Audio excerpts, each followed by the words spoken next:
तो बिना सुरक्षा व्यवस्थाओं के चुनाव मुमकिन नहीं है। चुनाव की तैयारियों में भरतपुर पुलिस जुट गई है। रोजाना विधानसभा क्षेत्रों में फ्लैग मार्च करवाए जा रहे हैं। भरतपुर एसपी मृदुल कच्छावा पूरी तरह से मॉनिटरिंग कर रहे हैं और सीआरपीएफ की भी कई कंपनियां भरतपुर पहुंच गई हैं। तो चलिए अब आपको सीधा ले चलते हैं और सुनाते हैं क्या कुछ कह रहे हैं भरतपुर एसपी मृदुल कच्छावा, और हमारे सहयोगी दीपक लवानिया भी वहां मौजूद हैं। बिल्कुल, भरतपुर पुलिस पूरी तरह से मुस्तैद है। रोजाना फ्लैग मार्च विधानसभा क्षेत्रों में किए जा रहे हैं। हमारे साथ भरतपुर के एसपी मृदुल कच्छावा जुड़े हुए हैं। उनसे जानते हैं किस तरह की सुरक्षा व्यवस्था की जा रही है ताकि मतदाता भय मुक्त होकर अपना मत डाल सके। सर, समाचार प्लस में स्वागत है आपका।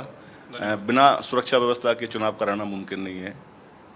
पुलिस पूरे प्रयास कर रही है कि मतदाता भय मुक्त होकर अपना वोट डाल सके। किस तरह की तैयारियां की जा रही है?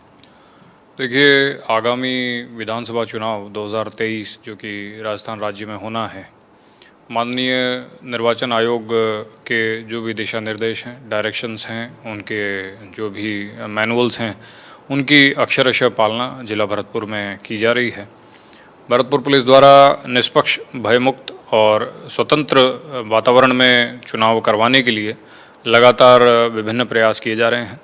मुख्य रूप से जो इंटिमिडेटर्स हैं, भयाक्रांता, उनको पाबंद करवाया गया है।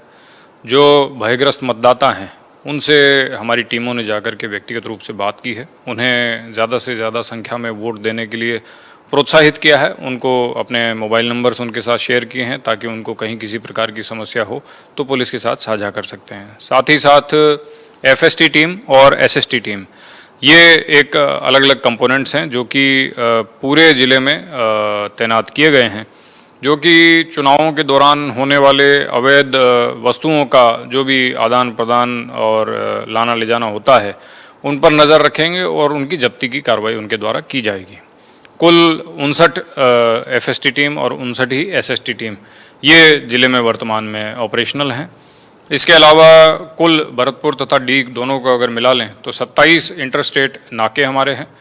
अन्य राज्यों से, अन्य राज्यों के अन्य ज़िलों से यदि किसी प्रकार के अवांछनीय वस्तु, व्यक्ति, आपराधिक पृष्ठभूमि के किसी व्यक्ति का आवागमन यहाँ से होता है तो उनको रोकने के उद्देश्य से उन नाकों का स्थापन किया गया है। सीआरपीएफ की कंपनियां भी पहुंची हैं और कुछ कंपनियों का आने की संभावना भी है क्या?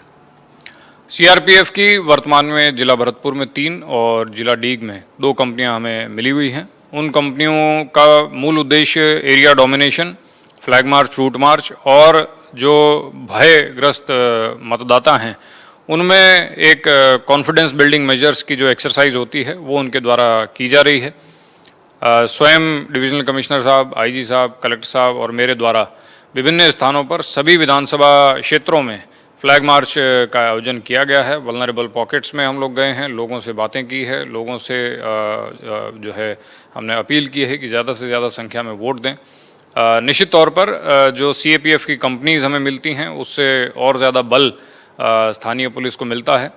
वर्तमान में कुल 5 कंपनियां भरतपुर और डीग मिलाकर के हमें उपलब्ध हुई हैं।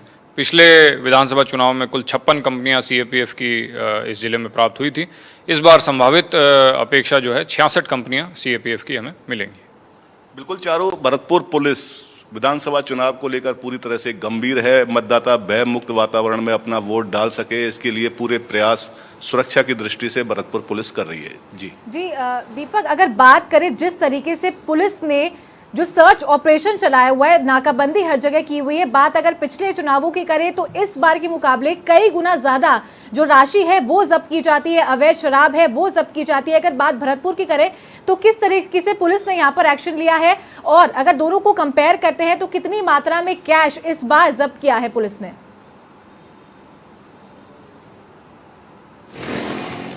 बिल्कुल सर, सवाल है कि अवैध शराब जो राशि है, ब्लैक मनी है, वो काफ़ी बड़ी संख्या में जब्त की गई है। उसको लेकर जो विशेष प्रयास किए गए हैं उसको लेकर बताएं। देखिए, चुनावों में हमेशा एक अंदेशा रहता है कि अवैध शराब, अवैध मादक पदार्थ, मुफ्त की वस्तुएं या रोकड़, इनका इस्तेमाल वोटर्स को प्रलोभित करने के लिए, प्रभावित करने के लिए किया जाता है। यदाकदा इस प्रकार की शिकायतें भी प्राप्त होती है। इसी उद्देश्य को लेकर के कि इनका इस्तेमाल कम से कम हो और इन पर हम रोकथाम लगा पाएँ, लगाम लगा पाएँ, निर्वाचन आयोग के दिशा निर्देश के अनुरूप जिला भरतपुर में भारी मात्रा में कैश लगभग 3.5 करोड़, अवैध शराब लगभग 20,000 लीटर से ज़्यादा, अवैध मादक पदार्थ, गांजा और अन्य फ्रीबीज, प्रेशियस मेटल्स, इनकी बहुत भारी जब्ती जो है पूरे ज़िले में हुई है।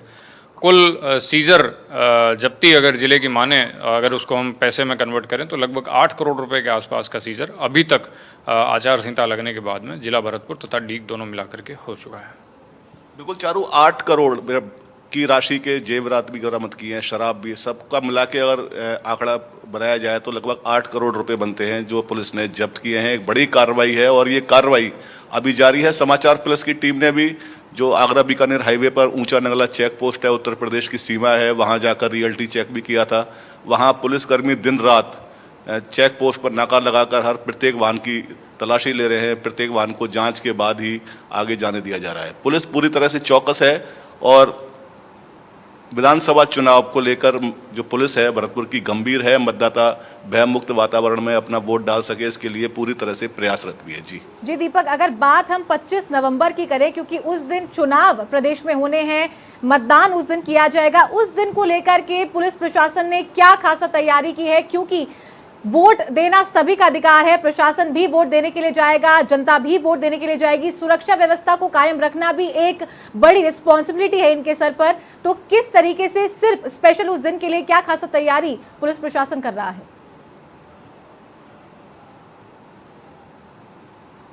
सर, मतदान तिथि के दिन सवाल है स्टूडियो से, मतदान तिथि के दिन क्या किस तरह की व्यवस्था पुलिस की गई है? देखिए, मतदान 25 नवंबर को है। सर्वप्रथम आपके चैनल के माध्यम से भी मैं सभी आमजन को ये अपील करना चाहूँगा कि ज़्यादा से ज़्यादा संख्या में 25 तारीख को अपने मताधिकार का प्रयोग करें, अपना मत जो है वो डालें। ये आपका बहुत महत्वपूर्ण अधिकार है, संवैधानिक अधिकार है, इसका ज़्यादा से ज़्यादा प्रयोग करें। विशेषकर जो महिलाएँ हैं वो भी अपने मताधिकार का प्रयोग करें। 25 नवंबर जो कि मतदान दिवस है, वहाँ पर उस दिन के दौरान जो है पुलिस व्यवस्था, विभिन्न जितने भी हमारे पोलिंग बूथ्स हैं सभी पर चाक चौबंद व्यवस्था रहेंगी। सभी विधानसभा क्षेत्रों में FST, SST, QRT teams, reserve component, sector police officers, multi layered security architecture जो है एक तैयार किया गया है जिला पुलिस द्वारा। और उद्देश्य ये है कि किसी भी प्रकार की कोई अवांछनीय घटना नहीं हो, कहीं किसी दो गुटों में आपस में झगड़ा नहीं हो, कोई आपराधिक वारदात नहीं हो और चुनाव की प्रक्रिया जो है वो बिल्कुल निश्चल रूप से, स्वच्छ रूप से निर्वाचन प्रक्रिया संपादित हो सके। बिल्कुल पूरी तैयारी है चारू। जैसा कि एसपी मृदुल कच्छावा ने बताया है कि 25 नवंबर जिस दिन मतदान होना है, पुलिस पूरी तरह से चौकस है और किसी तरह की जो अवैध गतिविधियां हैं, जो अवैध असामाजिक तत्व हैं, उन पर भी पुलिस की कड़ी नज़र है। जी।